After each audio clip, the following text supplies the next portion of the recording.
Alors, on est aujourd'hui ici avec Mathieu de Demco. Mathieu, t'es un habitué. Tu viens assez régulièrement, même. Je pense que ça faisait un mois que t'étais pas venu au bureau, puis là, t'as dit ça fait longtemps que je suis pas venu, c'est ça? Exactement. Puis, je tiens à vous féliciter parce que votre machine à café elle est neuve. Oh, elle est neuve. yes! Moi, elle fonctionne très bien. Oui, exact. Oui. À chaque fois que je venais, la machine à café était toujours brisée. Là, j'ai vu qu'il y en avait une nouvelle. Donc là, ça va m'inciter à revenir. Ouais, c'est comme les McDo avec les McFlurry. C'est ça, hein? C'est ça qu'ils disaient? Ouais. Les machines à McFlurry ou je sais pas. C'est ce qu'ils disent, là, en tout cas. Merci d'être ici aujourd'hui. On va parler de croissance d'entreprise.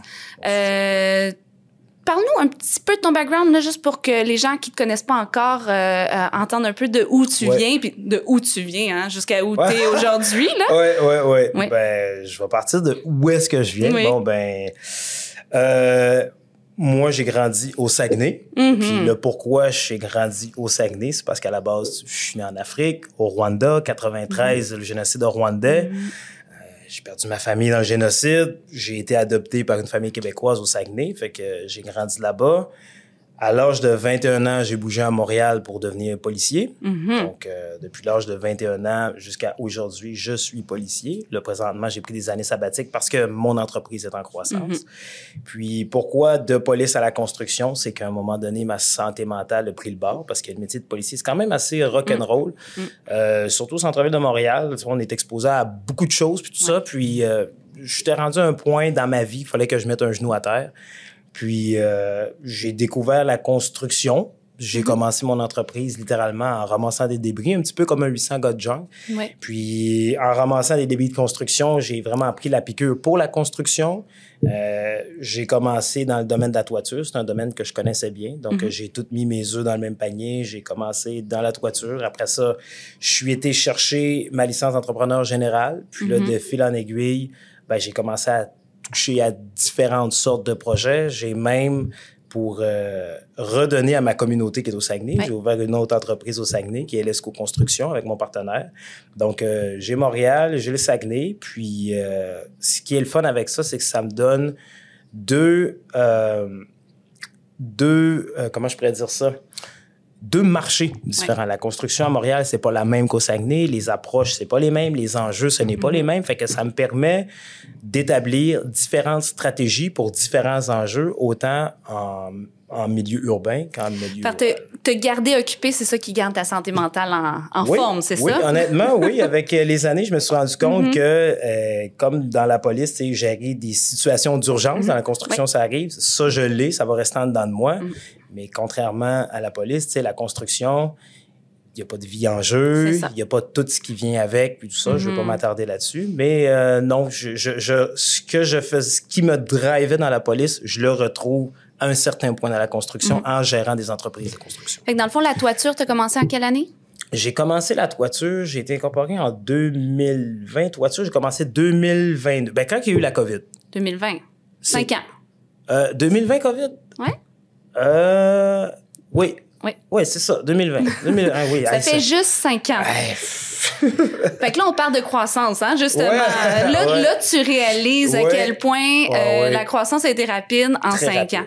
Alors, parle-moi, là, t'es parti, toiture, t'étais juste toi? Oui. OK. Oui, j'avais un mentor qui était avec moi, que là, il a débarqué de l'aventure, mais après ça, je suis parti de mes propres ailes. OK. Puis, t'es parti de tes propres ailes en 2020? Oui. OK. 2020. Et maintenant? 2025, là? Ouais, ton entreprise? Honnêtement, ça va bien. La croissance, c'est faite. Est-ce qu'elle s'est bien faite? Elle aurait pu mieux se faire. Bon, il y a toujours des courbes. Là, il y a toujours des courbes, exact. Des courbatures, c'est ça qu'on dit? Courbatures de croissance? Des montagnes russes, on va dire ça comme ça. Des montagnes russes. Oui. Mais non, tu sais, quand je regarde un petit peu qu'est-ce que j'ai fait, je regarde en arrière. Oui, il y a des choses que j'aurais pu faire différemment, mais ça a fait en sorte de bâtir la personne que je suis, l'entrepreneur que je suis. Puis, tu sais, la croissance, je ne dirais pas que je viens de sortir de toi parce qu'on est toujours en croissance, mais là, je viens de sortir du bout rock'n'roll, du bout rock'n'roll de croissance. Là, maintenant, je comprends comment ça fonctionne, la croissance. Tu penses. Puis dans 5 ans, tu vas te dire la même affaire. Maintenant, je comprends. Oui, exact. Mais parle-moi un peu du nombre de membres dans ton équipe. Quels sont les différents rôles? Avec qui tu travailles? Est-ce que tu as plus qu'une équipe? Parle-moi un petit peu de la grosseur de l'entreprise. Ma croissance m'a permis d'établir que des gros payrolls, des grosses masses salariales, je veux pas m'en aller vers là. Ouais. Trop d'employés à gérer, beaucoup de charges sociales, ça crée certains enjeux. Il y a sûrement des entrepreneurs qui vont écouter, qui vont comprendre. Donc, j'aime mieux bâtir un petit peu ma structure d'entreprise avec des chargés de projet, un gros backup office, des gens dans le bureau qui vont tout gérer, que ce soit médias sociaux, visibilité, l'approche stratégique, la vision, tout ça. Puis y aller avec des équipes de sous-traitants, mais des sous-traitants avec qui j'ai bâti une belle relation et j'ai confiance. Avec ce modèle-là, pour moi, je dis pas que c'est le modèle qui est bon pour tout le monde, mais ce modèle-là fait en sorte que c'est plus facile de gérer la croissance. Parce que la croissance, c'est un chaos, mais organisé. Il faut que ce soit organisé, mais c'est sûr que la croissance, c'est un chaos. Donc là, en me retirant un petit peu plus des opérations, ça me permet... une vision globale. Exactement. Exactement, parce que j'ai remarqué en ayant mon entreprise à Montréal qui est Demco, puis elle au Saguenay qui est Elesco, je prenais des décisions qui étaient beaucoup plus claires dans Elesco parce qu'au Saguenay, je suis moins là, je suis moins dans les opérations.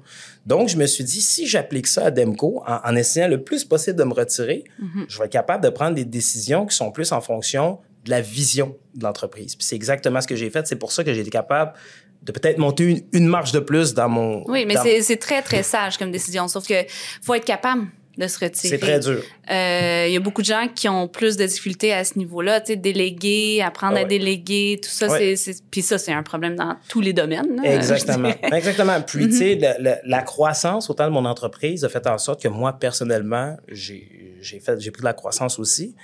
Puis, j'ai connu une personne en 2024 que son père, il a une entreprise, ça va super bien, puis son père fait du mentorat, il fait des petites capsules sur Instagram, LinkedIn, whatever. Puis, il a dit une chose qui est vraiment venue me chercher, c'est qu'il a dit, oui, être entrepreneur, c'est bien, mais il faut changer son mindset, son état de pensée, de entrepreneur à CEO. Ouais. Puis, il l'a très bien expliqué. Il a dit, un entrepreneur, là, c'est partout du 8 à 5. Ça règle des problèmes à gauche, à droite. Il faut tout le temps que ça apporte une solution. Tandis qu'un CEO, ben, ça bâtit des équipes pour gérer ces problèmes-là du 8 à 5. Puis le CEO, il peut se focusser sur croissance, développement, structure, vision. Exactement. Puis lui, c'est ça qu'il a dit. Il dit, quand vous êtes capable de comprendre ça, vous allez voir, la croissance va se faire toute seule. Fait que moi, je me suis dit, il faut que j'essaie dans ma structure, de me positionner comme étant un CEO, puis plus un entrepreneur. Puis on s'entend, je suis une PME. Tu sais, des fois, on dit CEO, on pense à Steve Jobs, Elon Musk. Tu peux être un CEO d'une plus petite entreprise aussi, ça fonctionne, ça. Ben oui, exactement, c'est correct. Mais c'est de là de dire que, tu sais, peu importe là, je parle entrepreneur, CEO, mettez les lettres ou les mots que vous voulez, mais le mindset, c'est vraiment de dire... D'avoir une personne qui fait ça, exactement. Puis une personne qui fait ça. Exactement. Chacun son rôle. Puis de bâtir des équipes aussi qui vont gérer le day-to-day. Fait que moi, en ce moment, je suis là-dedans. J'ai commencé à adopter cette manière de faire là, puis ça va super bien. Puis il y a quelque chose qui est comme moins commun, qu'on voit pas beaucoup, mais il y a des entrepreneurs qui préfèrent rester entrepreneurs, puis qui n'ont pas, nécessairement la volonté ou les compétences d'être CEO, puis ça aussi, ça s'engage. T'es pas obligé d'être le CEO de ton entreprise. Non. Moi, je parle de croissance d'entreprise, je parle de ma recette à moi. Tu sais, je vais prendre un exemple. Moi, ma grand-mère a fait la meilleure sauce à spaghetti. Mais pour quelqu'un d'autre, peut-être que ce sera pas la meilleure sauce à spaghetti, puis elle va être très bonne. Chacun peut avoir sa recette. L'essentiel, c'est quand on est en croissance, puis je dis ça à tous les entrepreneurs, c'est de regarder dans l'entreprise notre X, notre position clé, elle est où? Quand on est capable de la trouver, pour moi, ça a été, entre guillemets, le chapeau de CEO. Mais si pour une personne de dire, regarde, moi, là, je suis excellent pour poser de la céramique, il n'y a personne qui est meilleur que moi dans mon équipe, moi, c'est là-dessus. Ben, je vais encourager cette personne-là à dire, regarde, reste là, bâtis des équipes autour de toi pour gérer le reste. Après ça, par la croissance, mais il faut que tu restes sur ton il faut comprendre c'est quoi son X aussi. C'est la première chose. Tu sais, moi, là, j'aime ça, tu sais, la toiture, j'ai commencé avec ça. Là, on fait beaucoup de rénovation générale, tout ça. J'aime ça être avec les gars, l'ambiance de chantier, c'est bien. Mais à la fin de la journée, quand je regardais mes 40 messages non lus, mes 60 appels manqués, je me disais, est-ce que je suis à ma position? Parce que le fait de ne pas être à ma position fait en sorte que je peux retarder le navire. Ouais. Donc là, je me suis dit, est-ce que je mets quelqu'un à cette position-là de gérer les courriers, les appels? Non, ça va être moi. Je me retire du chantier, je bâtis une équipe là, puis après ça, je capitalise sur mes forces. Tu sais, malheureusement, j'ai 2 enfants, puis je regarde mes enfants, ils ont des points forts puis des points à améliorer. Comme tout le monde. C'est correct. Oui. Rendu où est-ce que je suis, j'ai plus le temps d'avoir des gens qui ont des points à améliorer. Il faut tout s'améliorer. Mais quand tu viens dans mon organisation, regardons ton X, il est où? On va te positionner là, puis on va capitaliser là-dessus. Oui. Puis en entreprise aussi, c'est comme ça. Là. Dans le fond, tu as le comprend, le vouloir et les capacités. Exact. Si tu le comprends, à la base, c'est très naturel comme position. Puis ensuite, que tu as la volonté. Oui. Ça, c'est les 2 choses qui sont essentielles. Ensuite, il y a la capacité. Ça s'apprend. Ça s'enseigne, puis ça, c'est correct. T'sais, on peut laisser place à jouer avec ce dernier-là. Absolument. Mais les 2 premiers sont tellement essentiels. Puis si tu les as pas pour la position, ben t'es pas à bonne place. Non, c'est ça. Ouais. C'est ça. C'est pour ça que, tu sais, maintenant, je suis dans une position que quand que ce soit recruter des gens, engager du personnel, quoi que ce soit, je regarde la personne, puis moi, l'entrevue, c'est simple, c'est où que tu es le meilleur. Pas bon, ça me suffit pas être bon. C'est où est-ce que tu es le meilleur. Vas-y, je t'écoute, montre-moi les. Si tu es le meilleur, là, on va te placer là.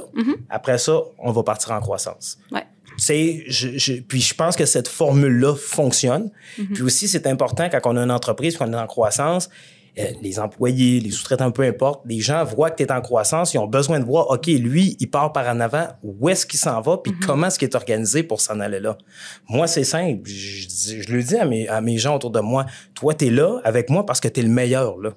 C'est tout. Je veux pas te voir ailleurs. Reste là parce que tu es le meilleur.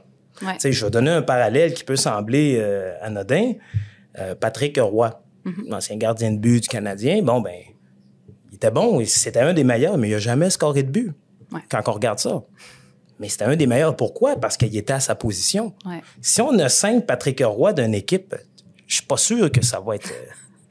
C'est rare, par contre. Des gardiens de but, des bons gardiens de but, il n'y en a pas tant que ça. Fait que, on est correct. Oui, c'est ça. Fait que, tu sais, c'est pour ça que je regarde qu'est-ce qui se fait aussi. Parce que quand on est en croissance, on se sent encore plus toute seule que quand on est en entrepreneuriat. Donc, je regarde aussi, avec Internet, les revues, peu importe, les mentors, les gens qui ont passé par là, qu'est-ce qu'ils ont à dire? Puis ça, c'est très important parce que eux, des fois, ils ont toujours... les bons mots, la bonne manière d'approcher ça, de la vision, parce que ces gens-là sont tellement reculés de leur entreprise, là, qu'ils sont capables de donner des lignes directrices qui peuvent s'appliquer un petit peu à tout le monde qui est dans cette phase-là de croissance. Oui, puis la beauté de nos jours, c'est que ces personnes-là qu'on admire, qu'on suit, ben on est tellement obligé de raccourcir nos messages, puis tout est en vidéo, fait que ça nous permet au moins de consommer comme plus de connaissances très, très rapidement. Absolument. Super intéressant. Merci, Mathieu de Demco. Merci d'avoir été ici. J'apprécie. Merci.